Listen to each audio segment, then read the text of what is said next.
Professor, hoje estava estudando o declínio da montagem soviética a partir da ascensão de Stalin a líder do partido. Rolou uma traição devido aos autores mesmo concordando com as ideias? Hugo, na verdade, eu tenho um vídeo já sobre isso aqui. E tem uma aula lá no Introdução ao Cinema sobre montagem soviética, onde eu brevemente falo sobre o assunto também. Veja só o que eu tô falando pra você. E veja só o que você precisa compreender. O surgimento, quando a União Soviética surge, depois da Revolução Russa, e enfim, depois de 1922 se forma a União da União Soviética, nós temos um contexto específico muito complexo que vai surgir ali na União Soviética. Por quê? Porque a União Soviética ela não surge como uma grande potência no mundo. A União Soviética, ela ainda, naquele contexto, no pós-22, permanece com as contradições e com os problemas previamente apresentados. A gente precisa ter em mente que a Rússia czarista, apesar de ser um grande império, entregava condições aos seus trabalhadores e à sua população, portanto, precariasíssimas, que se assimilavam em determinado grau a condições feudais.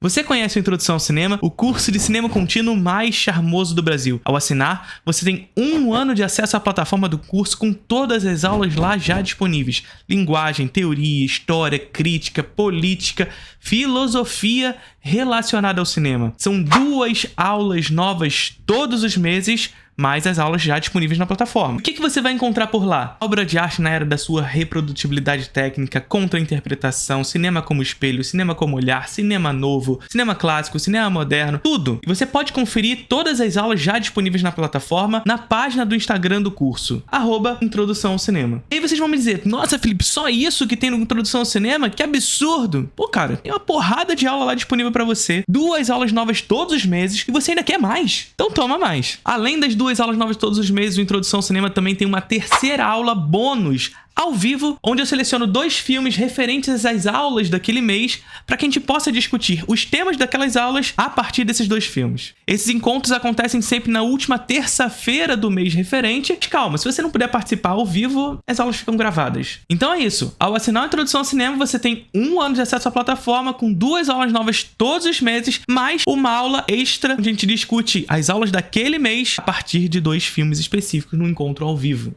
Espero que curtam. Qualquer dúvida que vocês quiserem, vocês podem chegar no meu Instagram, perguntar tudo o que vocês quiserem sobre a Introdução ao Cinema. Mas o que eu posso garantir é que eu tenho certeza que você não vai se arrepender. Faça parte da Introdução ao Cinema.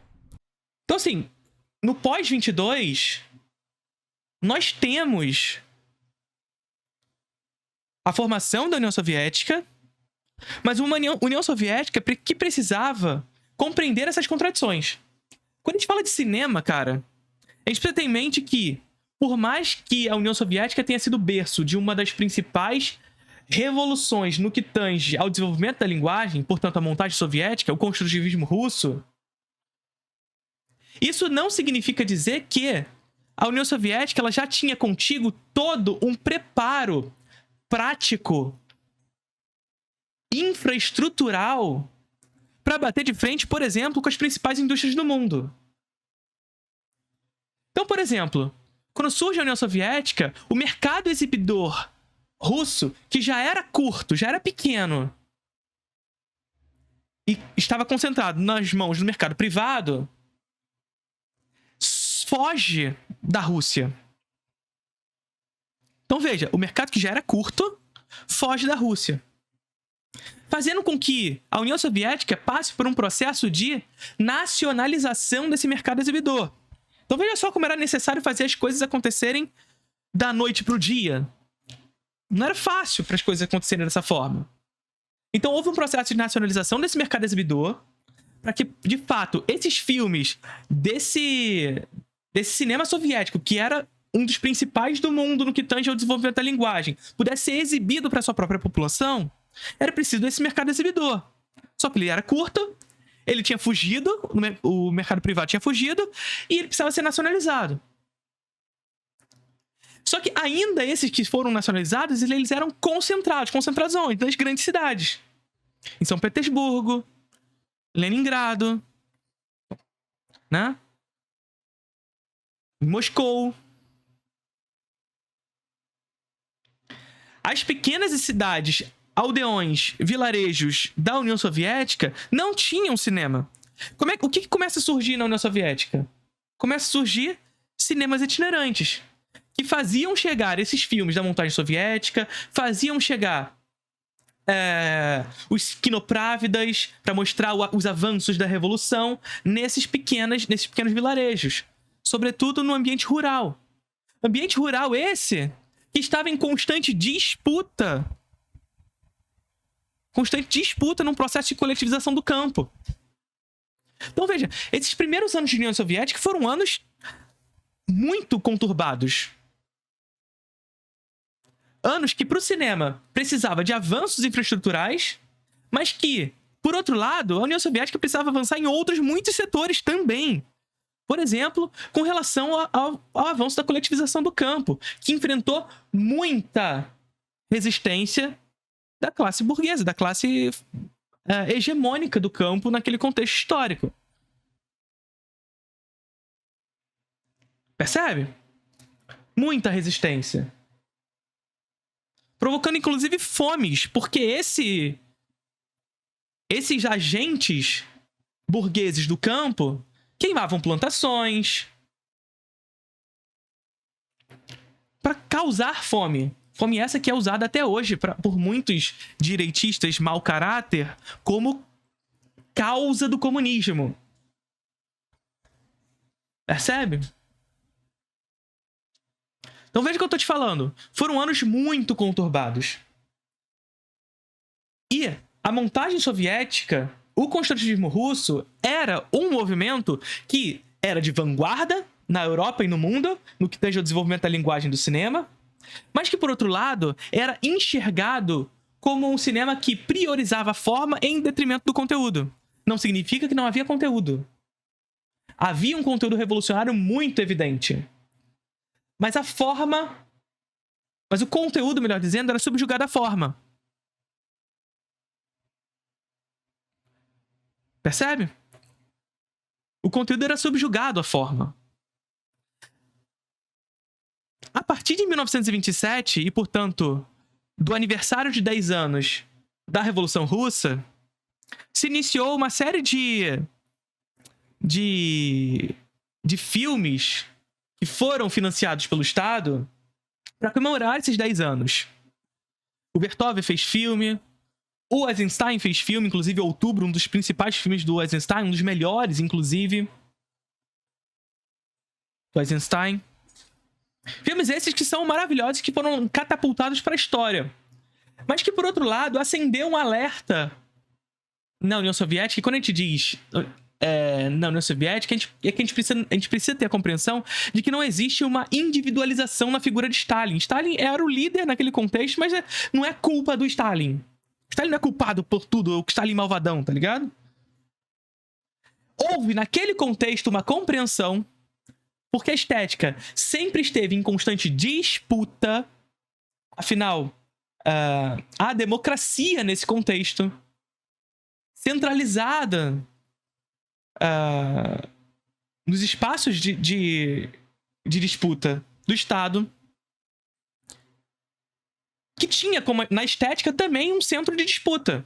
Qual seria a estética revolucionária? A estética socialista daquele contexto. O que seria? E o que entrou em voga naquele contexto? Ora, nós seremos invadidos cedo ou tarde. Porque, veja, as condições para o surgimento da União Soviética foram perfeitas, digamos assim. Porque em 1917 o mundo estava vivendo a Primeira Guerra Mundial. O que, de certa forma, permitiu que houvesse uma revolução na Rússia, enquanto as outras grandes potências estavam com as suas atenções centradas na guerra, permitindo que a União Soviética pudesse surgir naquele contexto. Mas, ora, Lenin já dizia, e Stalin prossegue, a partir de 24, que cedo ou tarde a União Soviética seria invadida. Cedo ou tarde a União Soviética seria invadida. E foi. Veja só. Spoiler, foi.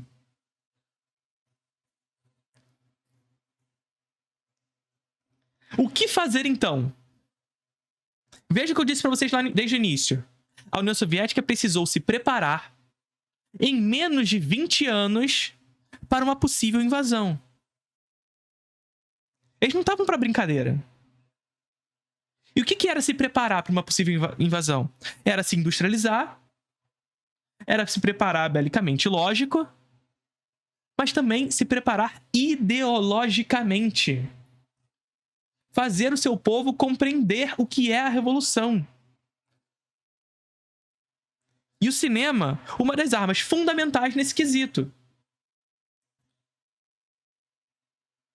A montagem soviética foi muito importante nesse contexto, mas em determinado momento, e aqui eu não estou dizendo se é bom ou mal isso, se foi uma escolha certa ou errada, essa mudança, mas se compreendeu que era necessário uma arte que teria o tema em primeiro lugar. Ou seja, a forma subjugada ao tema.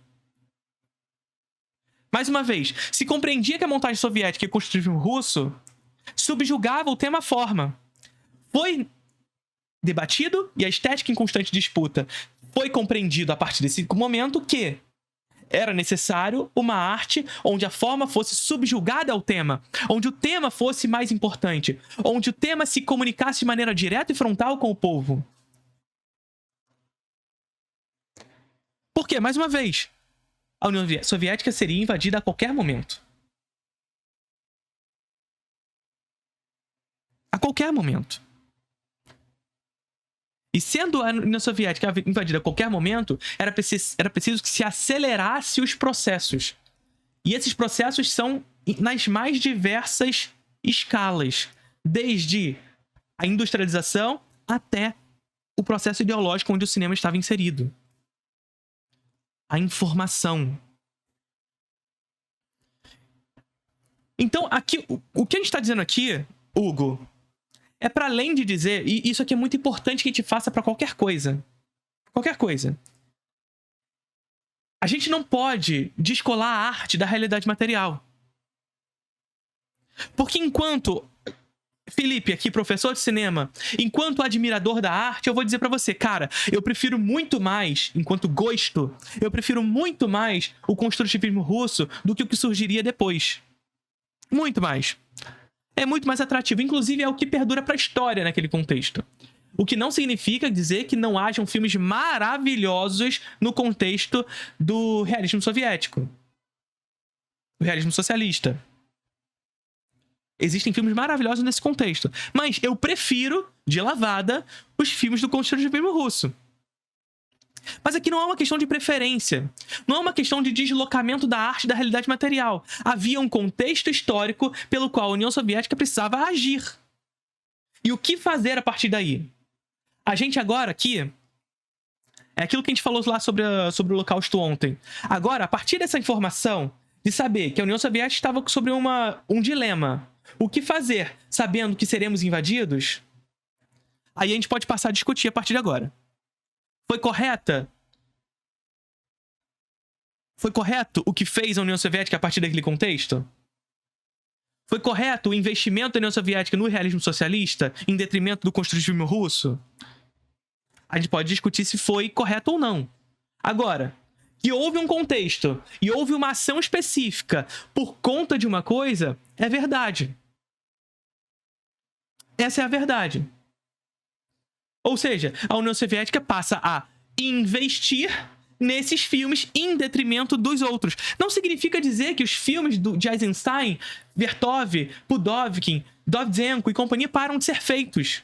Eles diminuem em escala, diminuem em tamanho, em quantidade. Por quê? Porque há uma redução de investimento nesses filmes em detrimento de outros que se via mais necessários naquele momento. A arte não está descolada da realidade material, gente.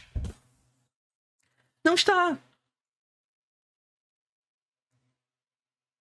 Bem como, no período do construtivismo russo, já existia filmes que se assimilavam com o realismo socialista. Já existiam esses filmes. Só que era investido mais no construtivismo russo. Filmes que se priorizavam o seu contexto da linguagem. Buscar uma linguagem revolucionária. O Vertov, por exemplo, acreditava numa linguagem internacionalista. Uma linguagem universal. Que pudesse se comunicar com toda a classe trabalhadora.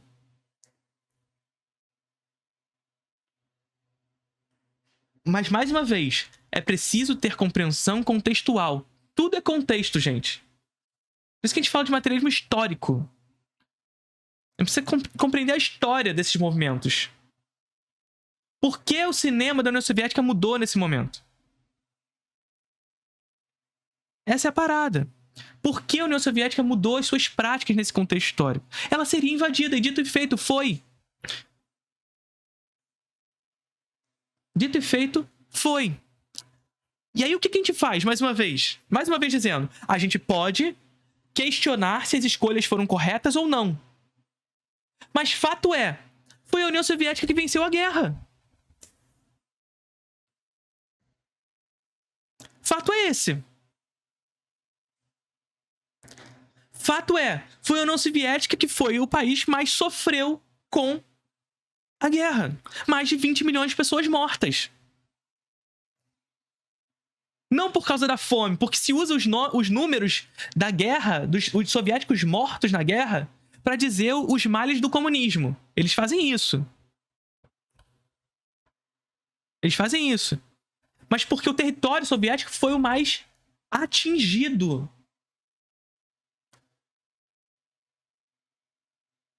Pelo plano de expansão territorial do espaço vital alemão daquele contexto. Então, mais uma vez, a União Soviética, a partir de determinado momento, a partir do seu surgimento, já compreendia: nós, cedo ou tarde, seremos invadidos. O que fazer? Inclusive é um nome de um livro do Lenin. O que fazer? Então a União Soviética precisou se preparar fortemente para uma futura invasão. E precisou se preparar o que demoraria 50 anos em poucos anos. Em poucos anos. E mais uma vez, o que aconteceu? Industrialização massiva, coletivização do campo. E todos esses processos enfrentaram resistência. Resistência de quem? Da classe antiga, da antiga classe dominante. Resistência da antiga classe dominante. O processo de industrialização, porque a indústria, ela era privada. E ela vai ser expulsa para um processo de nacionalização. Eu tô reduzindo bastante a história, tá? Bem como a coletivização do campo, que enfrenta enorme resistência.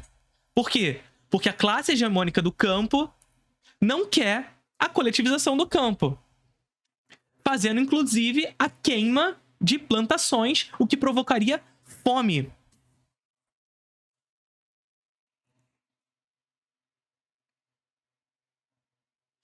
Mas depois desse processo, pasmem, a União Soviética sai do arado para as máquinas em pouquíssimos anos.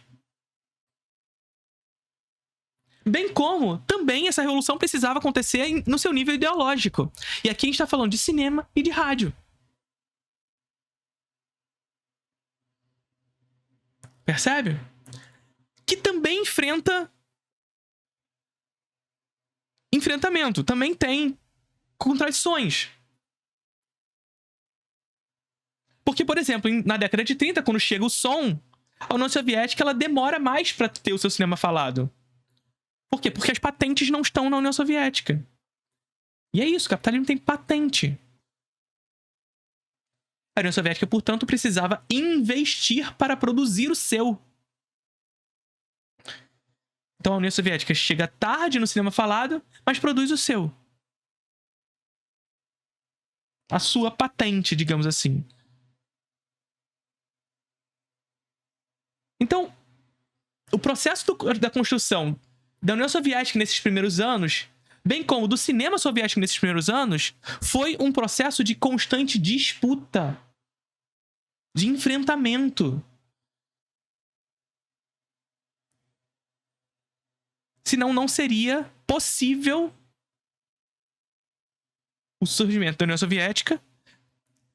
Melhor do que isso, a permanência, a perduração. Porque é isso. Cedo ou tarde a União Soviética seria invadida e, dito e feito, foi. E se não tivesse sido preparada, nós não saberíamos o que seria do mundo. O que seria do mundo se a União Soviética não tivesse se preparado, inclusive no seu aspecto ideológico e, portanto, no cinema? O que seria do mundo se a União Soviética talvez não tivesse mudado as suas práticas ideológicas naquele contexto? Mais uma vez, então, não é sobre dizer se é bom ou mal. Não é sobre dizer se a União Soviética foi boazinha ou malvadona com os construtivistas.